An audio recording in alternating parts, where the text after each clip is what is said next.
Okay, तो continue करते हैं जी। तो क्वेश्चन जो है वो एग्जैक्टली आई डोंट रिमेम्बर, लेकिन शायद आवाज जो थी दैट वाज तहरीम की, कि किस तरह पीएसटीएन जो है वो, अभी आपने जर्मनी बात करनी है या अमेरिका बात करनी है, रशिया करनी है, इंडिया करनी है, अफगानिस्तान करनी है, ईरान करनी है, जहां भी करनी है, तो किस तरह पीएसटीएन करता है। तो आपने गौर किया होगा तहरीम कि अगर ये मेरी पिशावर, ये मेरा इस्लामाबाद है, पिंडी इस्लामाबाद है, ये मेरा लाहौर है, और इसी तरह ये मेरा कराची है। चले हम चार शहर एज्यूम कर लेते हैं कि पिशावर है, ये मेरा इस्लामाबाद रावलपिंडी है, ये मेरा लाहौर है, और ये मेरा कराची है। होता यह है कि इन बड़े शहरों में एक से ज्यादा टेलीफोन एक्सचेंजेस लगी हुई हैं। कभी अगर आपने गौर किया हो तो इवन पिशावर में अगर आप देखें तो हमारी टेलीफोन एक्सचेंजेस की तादाद, इसलिए इसको इन बड़े शहरों को नॉर्मली कहते हैं multi exchange area. Multi exchange area यानी यहाँ पे एक से ज्यादा टेलीफोन एक्सचेंजेस इंस्टॉल्ड है। मिसाल के तौर पे अगर आप पिशावर देखें तो सबसे पहले जीटी रोड पे एक अदर टेलीफोन एक्सचेंज मौजूद है। फिर कोहाट रोड की तरफ जाएं तो कोहाट रोड पे भी है। इसी तरह अगर आप चासदा रोड पे जाएं तो चासदा रोड पे भी है। इसी तरह अगर आप सिटी में आए तो सिटी में भी है। अगर आप कैंट में जाएं तो कैंट में भी है। फिर अगर आप खैबर रोड पे आए तो खैबर रोड पे भी है, केबीआरडी। फिर अगर आप हैदराबाद में जाएं तो दो हैं हैदराबाद में, एक फेज 3 में, एक फेज 6 में। एक फेज 3 में और एक फेज 6 में। तो इन 8 एक्सचेंजेस आपको जो मेरे इल्म में है वो 8 एक्सचेंजेस, और इसमें भी बाज एक्सचेंजेस में एक से ज्यादा एक्सचेंजेस लगी हुई हैं। तो मैं उनकी डिटेल आपके साथ शेयर नहीं कर रहा। तो कम से कम 7 या 8 लोकेशंस पे आपकी एक्सचेंजेस हैं। अब होता क्या है कि अगर किसी ने जीटी रोड से क्वाड रोड बात करनी है या जीटी रोड से चासदा रोड करनी है, हम कहते हैं ये लोकल कॉल है। लेकिन आपने जीटी रोड से बैठ के या क्वाड रोड से बैठ के, जहां भी आपका घर है, आप यूनिवर्सिटी हॉस्टल में है मिसाल के तौर पे, आप इस्लामाबाद बात, रावलपिंडी बात करना चाहते हैं, तो यहाँ पे एक मखसूस एक्सचेंज बनाई गई हुई है जिसको कहते हैं ट्रांजिट एक्सचेंज। जिसको कहते हैं ट्रांजिट एक्सचेंज। तो जो ही आपको इन आपके सिस्टम को पता चलता है कि आप लोकल किसी से बात करना, पिशावर में आप किसी को बात के काबिल नहीं समझ रहे, आपने इस्लामाबाद बात करनी है, लाहौर बात करनी है, कराची बात करनी है, कोयटा बात करनी है, तो ये इस एक्सचेंज पे आप पहुंच जाते हैं जिसको हम कहते हैं ट्रांजिट एक्सचेंज। अब पिशावर में ये भी मल्टीपल ट्रांजिट एक्सचेंजेस हैं। इनको एक शहर से दूसरे शहर तक ले जाने की सलाहियत इनमें मौजूद है। तो यूं पिशावर का एक बंदा बैठा हुआ कोयटा में, लाहौर में, रावलपिंडी में, कराची में बात कर सकता है। अब अगला क्वेश्चन जो आपका है वो ये है कि भाई मुझे तो पाकिस्तान में बात ही नहीं करनी। मुझे तो फॉर एग्जांपल बात करनी है बार्सिलोना, जो कि जर्मनी, जो कि स्पेन में है। मुझे बात करनी है मैड्रिड, मैड्रिड जो कि अगेन स्पेन में है। तो आपके पाकिस्तान में दो, कराची में और इस्लामाबाद में दो और इंटरनेशनल एक्सचेंजेस लगाई गई हैं, स्पेशल एक्सचेंजेस कह लें, जो कि कहलाती हैं इंटरनेशनल एक्सचेंजेस। तो जो ही आप पाकिस्तान में किसी के लिए ना लोकल करना चाहते हैं ना पाकिस्तान में करना चाहते हैं, तो आपकी कॉल इस एक्सचेंज की तरफ भेज दी जाती है, और ये एक्सचेंज आपको मुख्तलिफ ममालिक से होकर आखिरकार बार्सिलोना यानी कि स्पेन पहुंचा देती है। जी, ये क्वेश्चन था आपका तहरीम।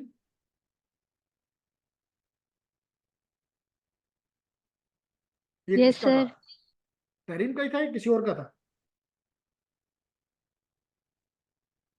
जरवा का सर। जरवा का था। अच्छा जरवा, यही क्वेश्चन था आपका। यस सर, क्लियर है। ओके, तो ये तो था कुछ आज की क्लास में आप लोगों ने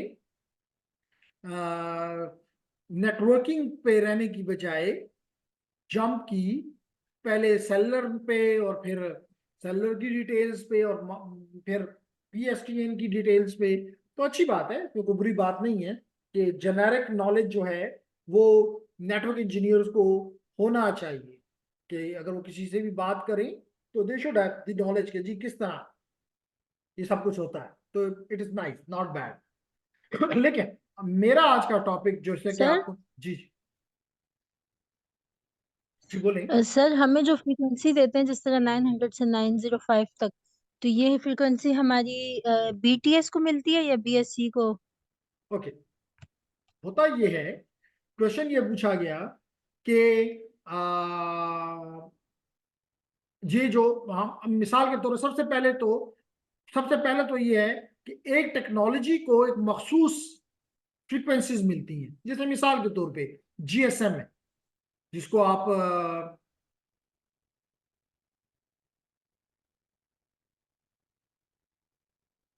क्या नाम देते होते हैं, first generation, second second generation, 3G, हाँ G2, ये 3G 2G है, 2G जीएसएम। आपके इसमें भी है, आपने पढ़ा होगा या सुना होगा, मैं 2G पे हूँ, 3G पे हूँ, 4G पे हूँ, बहुत जल्दी 5G आने वाला है। तो ये जीज हैं, जनरेशन हैं। अब इस जनरेशन में जहां तक मुझे याद है 890 से लेके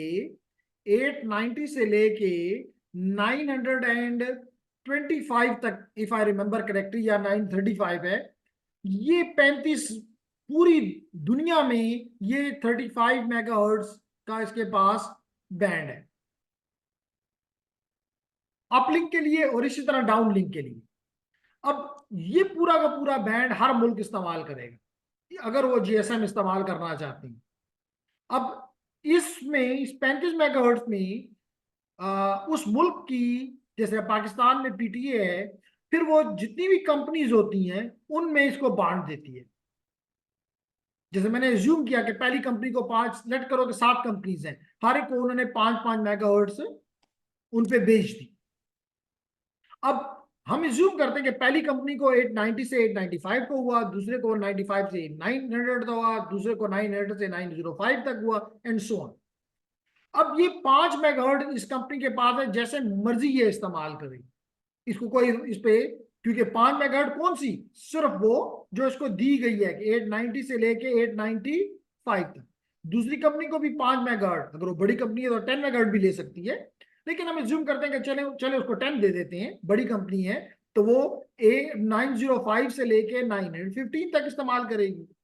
अब ये 10 मेगाहर्ट्ज इसने, जैसे मैंने प्रीवियस डायग्राम में बताया, कि ये मुख्तलिफ एरियाज में इसको बांटेगी। लाजमी तौर पे ये बीएससी का काम है कि वो बीटीएस को दे, और बीटीएस का काम है कि वो यूजर को दे। जवाब मिल गया।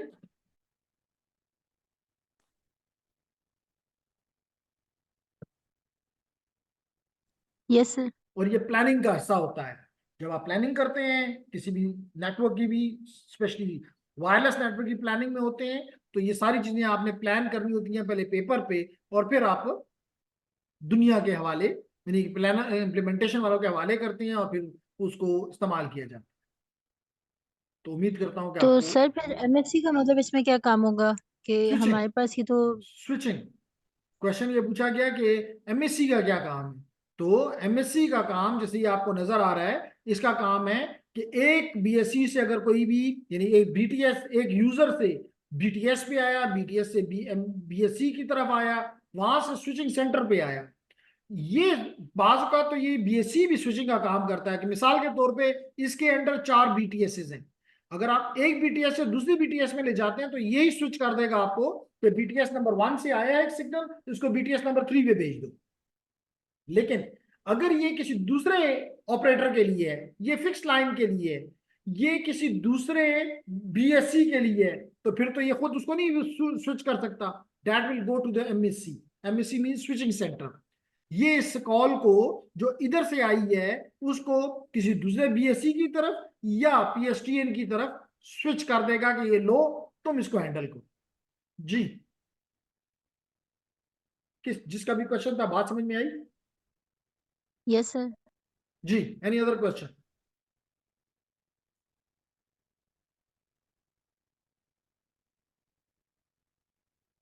No question? Is it interesting और बोरिंग? सुलेमान, सुबहान, तहरीन, सर जरबा? इंटरेस्टिंग। Interesting sir. इंटरेस्टिंग है तो चलिए, अच्छी बात है। तो लेकिन अगेन फिर कहता हूं, मेरा टॉपिक आज का जो है वो है डेटा लिंक। ठीक है, ये सारी बातें आपकी शौक की थी, हमने उस शौक को पूरा किया, लेकिन मेरा टॉपिक अगेन कह रहा हूं कि वो क्या है, डेटा लिंक लेयर, यानी कि लेयर 2, यानी कि लेयर 2। इसमें हम इंशाल्लाह ताला स्टार्ट करेंगे, क्योंकि हमें हमारा ऑब्जेक्टिव हमेशा ये, पहला ऑब्जेक्टिव हमेशा यही होता है कि जब भी कोई काम शुरू करो उसका पर्पस है। अगर नहीं है तो पढ़ने की जरूरत ही नहीं है, अगर पर्पस नहीं है तो उसको हाथ लगाने की भी जरूरत नहीं है, डेफिनेटली उसका कोई ना कोई पर्पस होगा। तो we will be initially starting with the purpose of the data link layer. देखें देखें, यानी कि पर्पस से मुराद फंक्शन, ये क्या फंक्शंस ये लेयर परफॉर्म करती है, क्या इसका पर्पस है। तो देखिए यहाँ पे आपको ये नजर आए, describe the purpose and function of the data link layer in preparing communication for transmission on specific media. Specific media may be guided, may be unguided, may be copper, may be wireless, may be any। तो सबसे पहली चीज तो हम ये देखेंगे, फिर उसके बाद हम देखेंगे कि टोपोलॉजीज, और इसमें हम लैन की टोपोलॉजीज भी देखेंगे और वैन की टोपोलॉजीज भी देखेंगे। टोपोलॉजी होती क्या है, how you connect the devices, how you connect the devices in LAN, or how you connect the LANs in a man, in a WAN. This is called topology. तो हम compare करेंगे कि किस तरह, सबसे इंपॉर्टेंट चीज हम कंपेयर करेंगे मीडियम एक्सेस, किस तरह कोई डिवाइस मीडियम को हासिल करता है, क्या इसके क्या कंट्रोल मेथड्स हैं। तो ये आपको, जिस तरह कि आज का टॉपिक आपको अच्छा लगा और आपने इंजॉय किया उसको, इस टॉपिक को भी आप इंजॉय करेंगे। फिर इसके बाद आप क्या पढ़ेंगे, आप पढ़ेंगे about the data link frames. क्या मतलब है इसका, इसका मतलब है कि हम पहली दफा ये पढ़ना शुरू करेंगे कि जो अपर लेयर से, मिसाल के तौर पे नेटवर्क लेयर से जो चीज आती है नीचे डेटा लिंक लेयर पे, तो डेटा लिंक लेयर उसके साथ क्या चीजें ऐड करती है, हेडर ऐड करती है, ट्रेलर ऐड करती है। इस हेडर में क्या होगा, इस ट्रेलर में क्या होगा, ये बातें बनाएंगी हमारे लिए। ये जो ऊपर से आपका पैकेट आया है, now it is no more packet, but this whole is turned as the frame.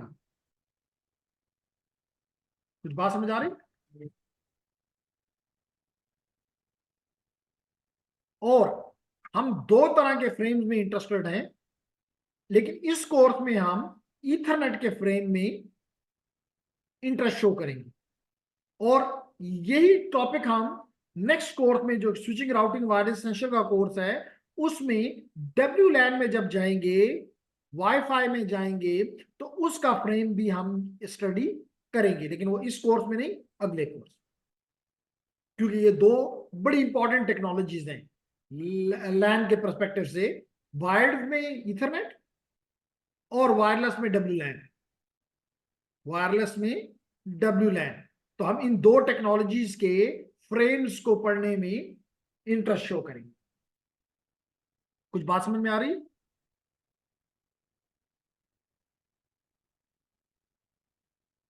शाबाश, come on, if there is any question.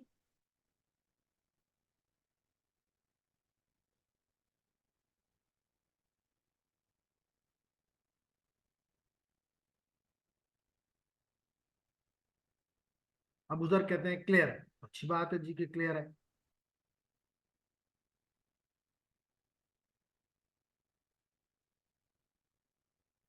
तो आगे बढ़ते हैं फिर, कि स्टार्ट करना चाहते हैं with the purpose of the, जैसे मैंने कहा functions of the data link layer, purpose of the data link layer.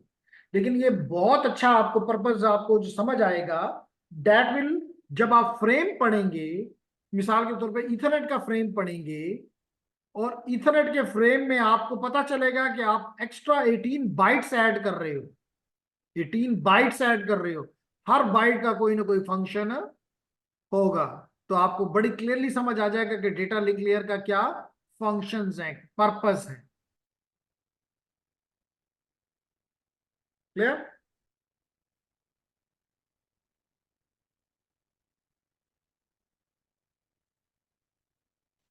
Okay, तो बिस्मिल्लाह करते हैं जी। थोड़ा सा काम, छोटा सा चैप्टर है, लेकिन आपके एग्जाम्स भी हैं, तो हम उन सारी चीजों को ख्याल में रखते हुए आगे बढ़ते हैं।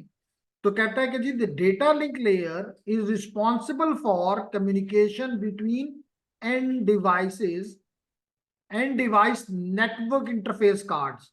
यानी कि एक डिवाइस का एनआईसी दूसरे डिवाइस के एनआईसी के साथ बात करता है। और यहां पे कौन सी लेयर इन्वॉल्व होती है? Data link layer. What is the purpose of the data link layer? It provides the communication between, yeah, it is responsible for providing you the communication between the end device network interface cards. मिसाल के तौर पे ये आपका laptop है, laptop one, ये कि आपके दोस्त का लैपटॉप है, लैपटॉप टू। आप इसको एक केबल के जरिए कनेक्ट कर देती हैं डेटा को एक जगह से दूसरी जगह ले जाने के लिए। सिंपली व्हाट इज हियर, यहाँ भी एक एनआईसी कार्ड है, यहाँ भी एक एनआईसी कार्ड है। इनके दरमियान, तो इस डेटा, इसके दरमियान में जो लेयर है वो कौन सी आपके लिए काम करेगी? फिजिकल लेयर और फिर डेटा लिंक।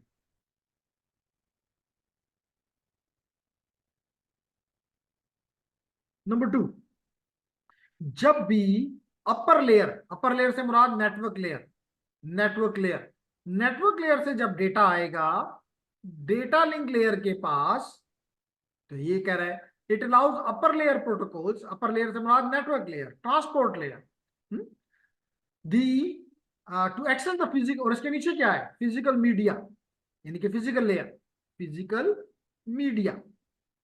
तो यही वो कह रहा है, it allows the upper layers protocol to access the media and encapsulate layer 3 packet into a layer 2 frame. यानी कि यहां पे जो चीज थी वो पैकेट है, और जब ये पैकेट के साथ आपको पता है कि जब हम हेडर ऐड कर दें, जब हम ट्रेलर ऐड कर दें इस लेयर पे, तो इसको अब हम पैकेट नहीं कहेंगे, हम इसको फ्रेम कहेंगे। और हेडर में तो आप देखेंगे, मिसाल के अगर इथरनेट है तो 14 बाइट्स आपके यहाँ ऐड होंगे, 4 बाइट आपके ट्रेलर में आएंगे। ये 4 बाइट ट्रेलर में जो हैं, they are use for error detection. कि जो चीज आपको दूसरे, मिसाल के तौर पे एक कंप्यूटर ये है पीसी वन, ये दूसरा कंप्यूटर है पीसी टू, चाहे ये डायरेक्टली कनेक्टेड है चाहे ये इनडायरेक्टली कनेक्टेड है। मिसाल के तौर पे इनडायरेक्टली थ्रू ए क्लाउड ये कनेक्टेड है, तो ये जरूरी है पीसी टू के लिए कि ये उस डेटा को अपनी एप्लीकेशन को देने से पहले या अपर लेयर को देने से पहले चेक करे कि क्या जो चीज यहां से भेजी गई है क्या एग्जैक्टली वो यहां पहुंची है। अगर पहुंची है तो well and good, use it, और अगर नहीं पहुंची तो थ्रो इट। कैसे पता चलेगा? By using this error detection method, and the one which is being used here is called CRC, cyclic redundancy check. CRC stands for cyclic redundancy check. Ji, ladies and gentlemen, any question?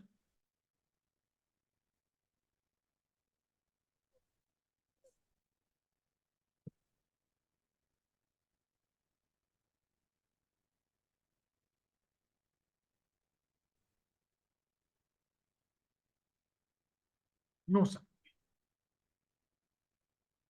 Okay, तो यहां से कल की class में मैं there is chat one, clear है? Okay Suleman, nice के clear है। तो यहां से मैं अगली स्लाइड, और यहाँ पे एक एक चीज आपको, ये आपका कंप्लीट लेयर 2 का हेडर है, ये आपका लेयर 3 है, इसके ऊपर लेयर 4 होगा, इसके ऊपर लेयर 5 होगा, लेकिन मेरा जो इंफेसिस है that is on this layer, data link layer.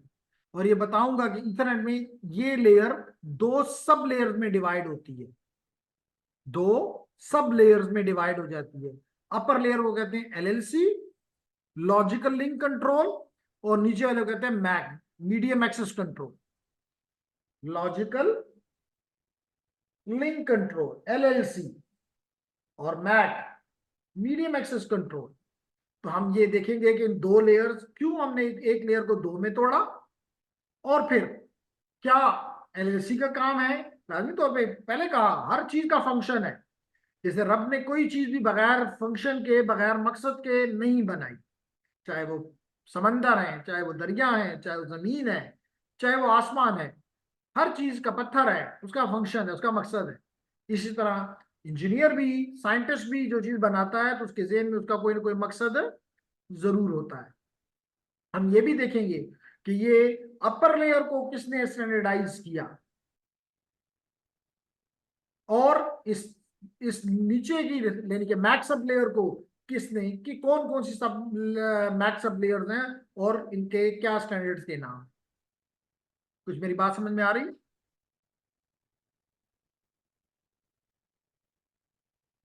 जी हमायूं, समझ आ रही है? अबूजर, फातिमा, सवेरा, सुबहान, Tahreem, is it clear? Yes sir. Nice. तो अगर समझ आ रही है तो यहीं से इंशाल्लाह कल शुरू करूंगा। आज के लिए इतना काफी, और मैं इतना ज्यादा लोड भी आप लोगों पे नहीं डाल रहा। लेकिन जो ही एग्जाम खत्म हो, फिर आपने थोड़ा सा एक्सीलेटर्स को अपने कंट्रोल में ले लेना है, और कोर्स को समझना और खत्म करने की कोशिश करना है। ठीक है? इज देयर एनी क्वेश्चन और मे आई स्टॉप?